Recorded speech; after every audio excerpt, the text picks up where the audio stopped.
1977 సంవత్సరం మరియు మనం వాయేజర్ 1 అనే లోతైన ఇంటర్స్టెల్లార్ అంతరిక్ష మిషన్లో ఉన్నాము. మరియు ఈ రోజు మనం సౌర వ్యవస్థ వెలుపల ఏమి ఉందో, బృహస్పతి దగ్గరగా ఎలా కనిపిస్తుంది మరియు శని వలయాలు ఎందుకు అంత ప్రత్యేకమైనవి అనే దాని గురించి తెలుసుకుందాం.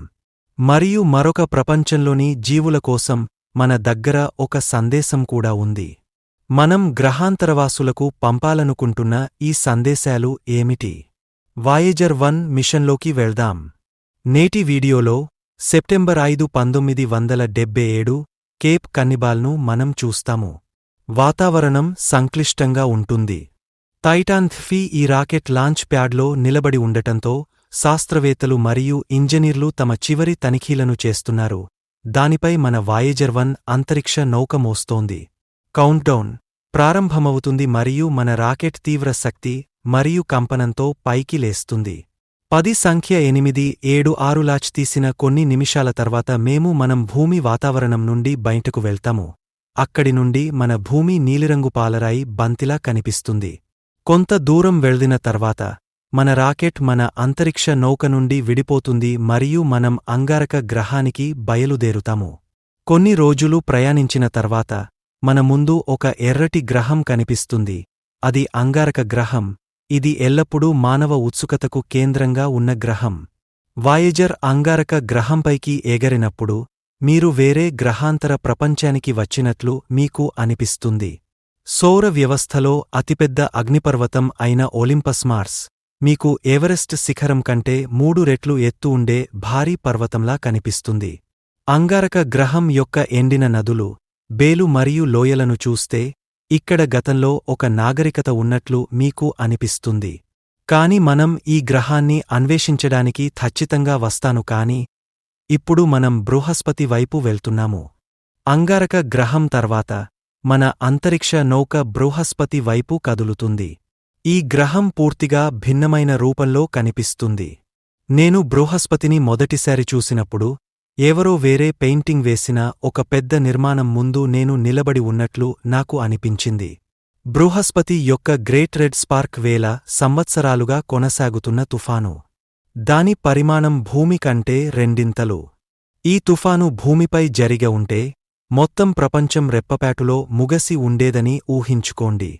బృహస్పతి యొక్క 79 గ్రహాలలో కొన్ని చాలా ఆసక్తికరంగా ఉన్నాయి. మొదటిది అయో. దీనిలో చురుకైన అగ్నిపర్వతం నిరంతరం విస్ఫోటనం చెందుతోంది. దాని మంచు ఉపరితలం కందిరీగతో కప్పబడి ఉంది. బృహస్పతి పరికరాలు బృహస్పతి అయస్కాంత క్షేత్రం మరియు రేడియేషన్ బెల్ట్లపై డేటాను సేకరించాయి. ఇవి భూమికి సమానం. పోలిస్తే వేల రెట్లు శక్తివంతమైనది. బృహస్పతి తర్వాత శని గ్రహానికి ప్రయాణం మరింత మంత్రముగ్ధులను చేసింది. శని మొదటిసారి నా ముందు వచ్చినప్పుడు దాని ఉంగరాలను నేను చూశాను. ఆ ఉంగరాలు శని కిరీటంలా కనిపించాయి. అందులో మంచు మరియు రాళ్ల కణాలు పరిపూర్ణ సామరస్యంతో తిరుగుతున్నాయి. ఉంగరాల నిర్మాణం చాలా సున్నితంగా మరియు ఉత్కంఠభరితంగా ఉంది. ఎవరో అంతరిక్షంలో ఒక కళాత్మక కళాఖండాన్ని సృష్టించినట్లుగా. వాయేజర్ 1 యొక్క సెన్సార్లు ఈ ఉంగరాలు చాలా సంక్లిష్టమైన రీతిలో కొత్త నమూనాలను ఏర్పరుస్తున్నాయని వెల్లడించాయి. శని గ్రహం యొక్క చంద్రులు నాకు వేరే గ్రహాంతర ప్రపంచం యొక్క అనుభూతిని ఇస్తున్నాయి.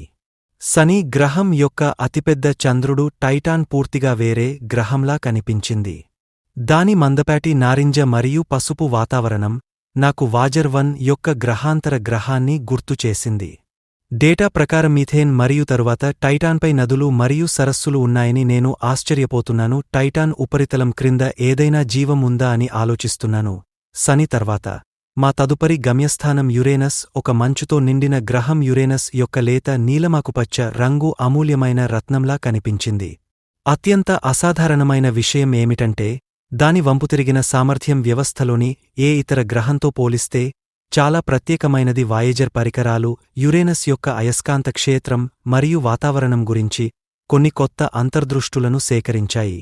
అవి మానవ అవగాహనకు పూర్తిగా అతీతమైనవి. యురేనస్ తర్వాత వాయేజర్ దాని అత్యంత సవాలుతో కూడిన మరియు మర్మమైన దశలోకి ప్రవేశించింది. 1990లో వాయేజర్ భూమి యొక్క ఫోటో తీసినప్పుడు ఒక ఐకానిక్ క్షణం వచ్చింది. ఆ ఫోటో ఒక చిన్న నీలి చుక్క అది వాస్టాట్రిక్స్. ఇది కూడా అర్థవంతమైనది. కొన్ని నెలలు ప్రయాణించిన తర్వాత మనం సౌర వ్యవస్థ హీలియో గోళ సరిహద్దుకు చేరుకుంటాము.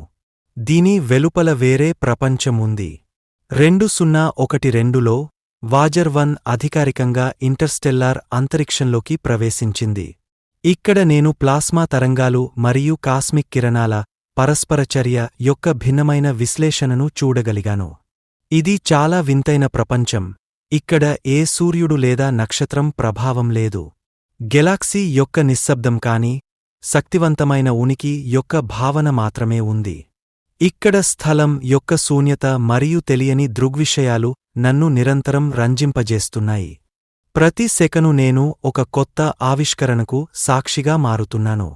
మనం ఏ ఉపరితల జీవులను ఎదుర్కోకుండా చూసుకోవడానికి వాజర్ 1 వద్ద ఒక గోల్డెన్ రికార్డ్ ఉంచబడినట్లు అనిపించింది. ఈ గోల్డెన్ రికార్డ్ భూమి యొక్క సంస్కృతి మరియు సంగీతాన్ని కలిగి ఉంది. మరియు శుభాకాంక్షలు మరియు నేను కలిసి వచ్చాము. ఈ రికార్డు ఏదైనా గ్రహాంతర నాగరికతకు చేరితే వారు మన ఉనికిని అర్థం చేసుకోవడానికి ప్రయత్నిస్తారని అనిపించింది. నేడు వైర్ 1 దాదాపు 24 బిలియన్ కిలోమీటర్ల దూరంలో ఉంది. ఇది ఇప్పటికీ డేటాను ప్రసారం చేస్తోంది, కాని సంకేతాలు రోజురోజుకు బలహీనపడుతున్నాయి.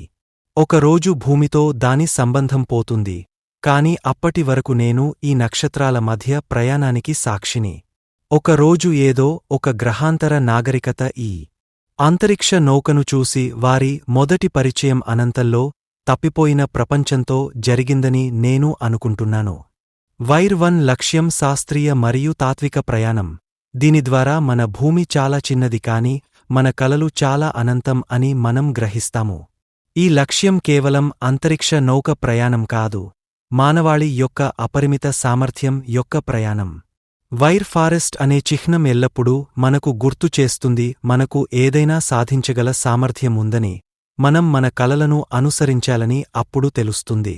కాబట్టి మిత్రులారా, ఈ రోజు మీరు మరియు నేను కలిసి మానవత్వానికి అతిపెద్ద ఉదాహరణలలో ఒకటైన వాజర్ 1 మిషన్ను పూర్తి చేశాము.